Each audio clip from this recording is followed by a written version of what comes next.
উম্মত, তোর মৌতের বিছানা আমি ছিলাম, তোর কবর ছিলাম, আজকে হাসরে আছি, তোকে নিয়ে জান্নাতে চলে যাবো। গভীর খেয়াল, যদি নবীজির কামলিওয়ালা নবী যদি আপনাকে চিনতে পারেন, এখানে একটা বোঝার বিষয় আছে। ওলামায়ে কেরামরা জানেন, আমার আজহারি ভাই জানেন, সবাই জানেন, বুখারী শরীফে এই হাদিসটা একবারই এসেছে। আমি বোঝানোর জন্য বলছি, আমার নবী সম্পর্কে শুধু প্রশ্ন করা হবে, আমার নবী সম্পর্কে জিজ্ঞেস করা হবে যে বলো বান্দা, তোমার সামনে বসা তাকুল এই নবী, এই ইমানদার তুমি হয়ে থাকলে বলো, এই নবী সম্পর্কে তোমার আকীদা কি ছিল? দুনিয়াতে থাকতে ইয়া রাসূলুল্লাহ বলেছো না নিজের মতো বলেছো? যদি বলেন না না, আমার নবীকে আমি ইয়া রাসূলুল্লাহ বলেছি, যারা আশিকে রাসূল হয় তারা বলতে থাকে মারকে পৌঁছা হুঁ ইহা ইস দিলরুবা কে ওয়াস্তে। আর মরে তো এসেছি নবীকে দেখার জন্য, দুনিয়াতে তো গুনার জন্য নবীকে দেখতে পারি নাই, যে চোখ দিয়ে গুনাহ দেখেছি, জিনা দেখেছি, সেই চোখ দিয়ে তো নবী দেখা যায় না। যখন শুনতে পেরেছি ওলামায়ে কেরামদের জুবান থেকে, হাদিসে নববী থেকে, যে কবরে নবী তো আসেন, মুমিনের সাথে দেখা করেন, যদি মুমিন চিনতে পারে তখন বলবে নবীকে দেখার জন্য এসেছি। আমি কসম করে বলে দিয়ে যাচ্ছি, আমি মাকদুম সালমাদানি বলে দিয়ে যাচ্ছি, যার কবজায় আমার রূহ আছে সে আল্লাহ তাবারক ওয়া তাআলার কসম করে বলে দিয়ে যাচ্ছি, যিনি চাইলে এই মুহূর্তে আজরাইল আলাইহিস সালামকে পাঠিয়ে আমার জান কবজ করতে পারেন, সে রব্বে কারীমের কসম করে বলে দিয়ে যাচ্ছি, যদি কামলিওয়ালা নবী কবুল করে নেয়, আপনাকে কবুল করে নেয়, ভালোবেসে নেয়, সেই রব এমন ব্যবস্থা রান্নার জন্য আমার নবী কবরে বলবে এই মুনকার নাকি, সে কি বলবে আমি তার কি লাগি? আমি বলতেছি আমার আশেক হয়, আমার দিওয়ানা হয়। সে সিলেটের হবিগঞ্জের সরজমিনে তারা ওয়াদা করেছিল নামাজ কায়েম করবে, আর কিন্তু তারা বলে জিকরি নামাজ কায়েম করবে, রোজা রাখবে, হজ করবে, যাকাত দিবে, সুদ ঘুষ খাবে না, অন্যায় ব্যভিচার করবে না, কখনো হারাম পথে চলবে না। তারা ওয়াদা করেছিল। আমি নবীকে দেখে নাই, শুধু শুনেছে। 1450 বছর পূর্বে আমেনা লাল বাবা আব্দুল্লাহ দুলাল তিনি এসেছিলেন, একটা রঙ্গ তিনি সাজিয়েছিলেন, একটা মেহেক তিনি দিয়েছিলেন। ওই আদর্শ যে আমার নবী মুস্তাফাকে না দেখো কালমা পড়ে মুসলমান হয়েছে, সেই যদি ঈমান নিয়ে কবরে যেতে পারেন, নবী বলবেন এ বান্দা তুই আমার হত, আমি তোর হই। ওই দিন মুনকার নাকিরকে আল্লাহর হাবিব বলবেন ছাড়, প্রশ্ন ছাড়, সে কি বলবে আমি তার কি লাগি? আমি বলছি আমার আশেক হয়, আমার উম্মত হয়, গোলাম হয়, তাকে বেহেশতের নেয়ামত দে।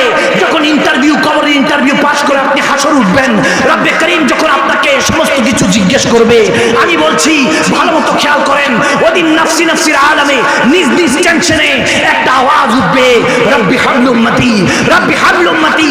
কসম করে বলছি, আমি এটার জন্যই আমার শেখের থেকে শোনা, আমার মুর্শিদ কেবলাকে আমি যখন কবরে শুয়াইছি, আমি আমার শেখ আমার বাবাকে যখন কবরে রেখেছি, ওই দিন বুঝে গিয়েছি এই দুনিয়ার স্বার্থপরদের জন্য কখনো মুমিন এই দুনিয়াতে সুখ পাবে না। আপনাকে সমস্ত কিছু গ্রাস করবে, আর দুনিয়া করছেন, ওই দুনিয়া আপনাকে ফিনার জাহান্নামা খালিদিনা চিরস্থায়ী জাহান্নামী বানাতে সহযোগিতা করবে।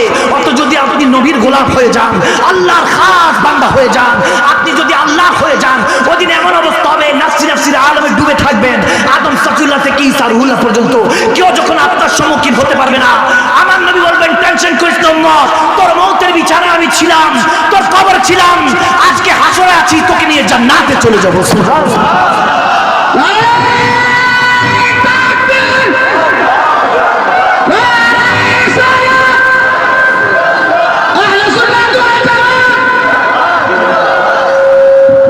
মারহাবা বলে, এমন জোরে তাকবীর দিছে আমার কণ্ঠ, কি ওয়াজ করছি, যাক আল্লাহ কবুল করুক।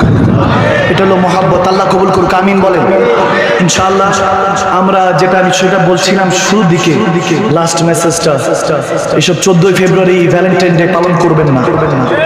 আওয়াজ দেন। শাহজালালের তলোয়ার গর্জে উঠুক আরেকবার, আমি স্লোগানটা শুনেছি, ভালো লেগেছে। শুধু বিল লিসান বললে হবে না, তাসদুকু বিল কলব, অন্তর থেকে মানতে হবে, আওয়াজ দিতে হবে, ঠিক না? শাহজালাল ইয়ামানির দেশে, সাফরুন ইয়ামানির দেশে থেকে কখনো হারাম কাজে যাবেন না। দায়ুসুল ইয়াদখুলুল জান্নাহ, মনে রাখবেন এই বেহায়াপনা করবেন, কখনো জান্নাতের সুগ্রাণও দেখতে পাবেন না।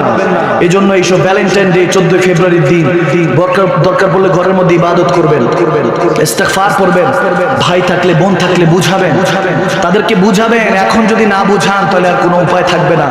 আমার আজারি ভাই এই ব্যাপারে আপনাদেরকে অসংখ্য ব্যাপার বলবে ইনশাআল্লাহ, মনোযোগ দিয়ে শুনবেন। আমি কসম করে বলছি দিলটা মক্কা মদিনা হয়ে যাবে, আমিন বলেন। ইনশাআল্লাহ মনোযোগ দিয়ে শুনবেন। এখনই আপনাদের সম্মুখে ওয়াজ নিয়ে আসতেছেন আমাদের সম্মানিত প্রধান অতিথি। আমি আজকের মতো এখানে শেষ করে দিচ্ছি। আমি জানি রিকোয়েস্ট কালামটা আমি অন্য এক সময় পড়বো, আল্লাহ যদি তৌফিক দেয় আগামী বছর ইনশাআল্লাহ পড়ে যাব।